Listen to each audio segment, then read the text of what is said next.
नमस्कार दोस्तों, आपके स्क्रीन पर जिन वैज्ञानिकों के नाम आप देख रहे हैं, ये केवल नाम नहीं हैं, ये हमारे प्रेरणा स्रोत हैं, हमारे आदर्श हैं।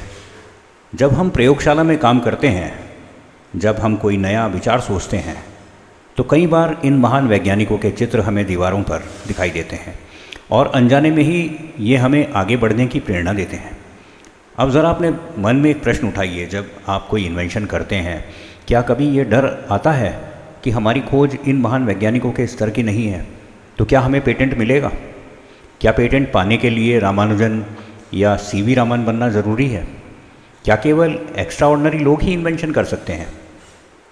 दोस्तों, इसी भ्रम को दूर करने के लिए आज का हमारा विषय है person ordinarily skilled in the art, पोसिता।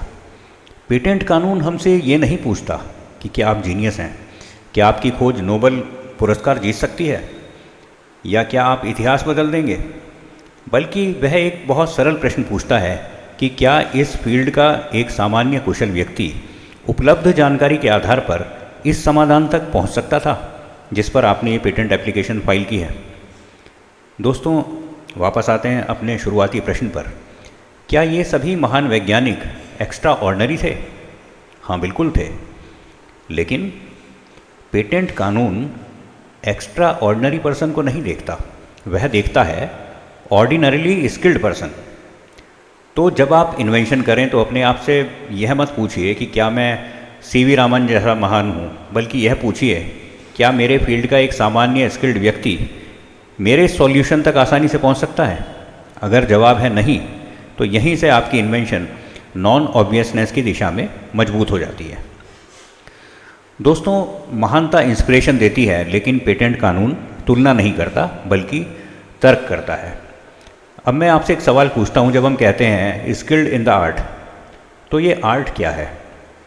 क्या ये पेंटिंग वाली आर्ट है, या फिर इंजीनियरिंग, साइंस, फार्मा, ये सब भी आर्ट है? पेटेंट लॉ में आर्ट का मतलब होता है टेक्निकल फील्ड या डोमेन नॉलेज। जैसे मैकेनिकल इंजीनियरिंग एक आर्ट हो गई, फार्मास्यूटिकल केमिस्ट्री आर्ट, इलेक्ट्रॉनिक्स ये भी एक आर्ट है। तो जब हम कहते हैं person ordinarily skilled in the art, तो इसका मतलब हुआ उस पर्टिकुलर टेक्निकल फील्ड का एक सामान्य ऑर्डिनरी व्यक्ति। अब स्किल क्या है? स्किल का मतलब है कॉमन जनरल नॉलेज, सामान्य ज्ञान, रूटीन एक्सपेरिमेंट करने की क्षमता, एग्जिस्टिंग लिटरेचर को समझने की क्षमता। लेकिन ध्यान रखिए, यह व्यक्ति, फिर से कह रहा हूँ, यह व्यक्ति जगदीश चंद्र बसु नहीं है दोस्तों, ये डॉक्टर सालिम अली नहीं है, ये इन्वेंटर नहीं है, बस एक एवरेज प्रैक्टिकल वर्कर है। अगर इन्वेंशन इंटरडिसिप्लिनरी हो तो मान लीजिए एक मेडिकल डिवाइस है, इसमें इलेक्ट्रॉनिक्स, सॉफ्टवेयर, बायोलॉजी तीनों शामिल हैं, तो अब इस केस में ये POSITA, जिसको आजकल PSITA भी फर्स्ट एग्जामिनेशन रिपोर्ट्स में लिखकर आने लगा है, तो ये व्यक्ति क्या सब कुछ जान सकता है? नहीं। तो फिर लॉ क्या कहता है? ऐसे केस में ये ordinary person in the skilled एक टीम ऑफ पर्सन्स हो सकता है, यानी एक इलेक्ट्रॉनिक एक्सपर्ट इस टीम में है, एक डॉक्टर है और एक सॉफ्टवेयर इंजीनियर है।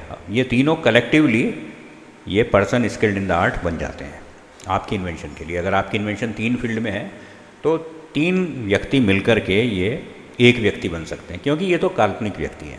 अब मान लीजिए आपकी टेक्नोलॉजी इतनी नई है कि कोई लिटरेचर ही उसका अवेलेबल नहीं है। जब भी कोई तकनीक आती है तो सबसे पहली बार जब वो आती है तब तो वो आश्चर्य ही पैदा करेगी ना। तो उस केस में ये व्यक्ति कौन होगा?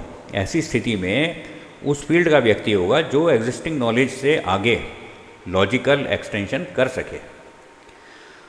लेकिन वो इमेजिनेशन से इन्वेंशन नहीं करेगा दोस्तों, कल्पना के आधार पर नहीं करेगा। अगर उसे इससे पहले दुनिया में वो ज्ञान किसी खास व्यक्ति के पास ही है, तब भी वो इमेजिनेशन से इन्वेंशन नहीं करेगा, वो हाइंडसाइट नॉलेज का उपयोग भी नहीं करेगा।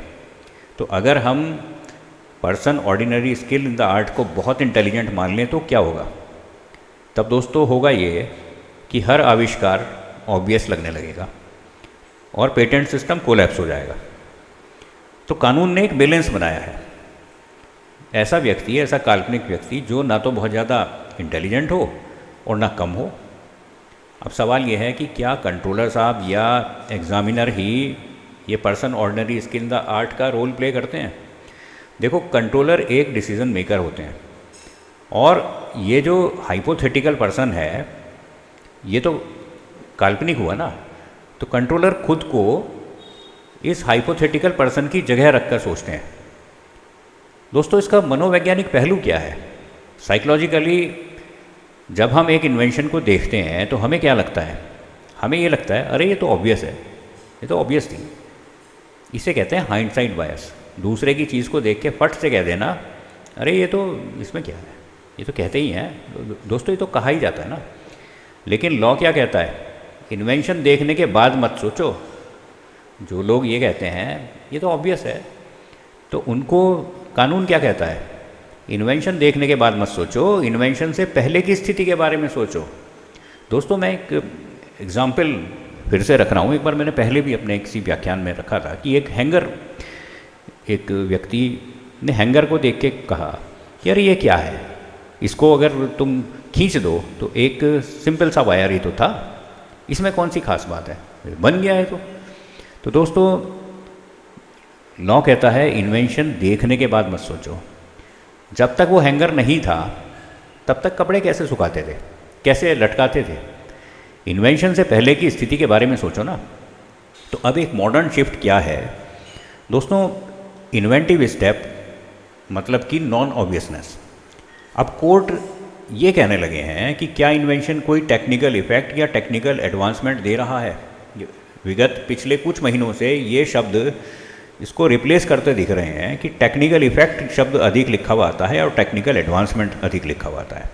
इसलिए इन्वेंटिव स्टेप शब्द मुझे कई बार बोलने की आवश्यकता महसूस नहीं होती। ये सिर्फ FER रिपोर्ट के हेडिंग में लिखा रहता है। लेकिन जिन बातों को लेकर चर्चा होती है, क्योंकि जब मैं इन्वेंटिव स्टेप के बारे में पहले खोजबीन कर रहा था तो छलांग शब्द आ रहा था सामने कि एक इन्वेंटिव छलांग है, ये स्टेप है। लेकिन वो चीज़ ज़्यादा लोगों को हजम नहीं होती थी कि छलांग क्या है, उछाल क्या है। तो फिर बात ये टेक्निकल एडवांसमेंट और टेक्निकल इफेक्ट ये अधिक जमते हैं समझाने की दृष्टि से। तो better efficiency, improved performance, reduced cost या कोई नया फंक्शन, अगर ये सब चीज़ें हों तो आविष्कार को इन्वेंटिव माना जाएगा।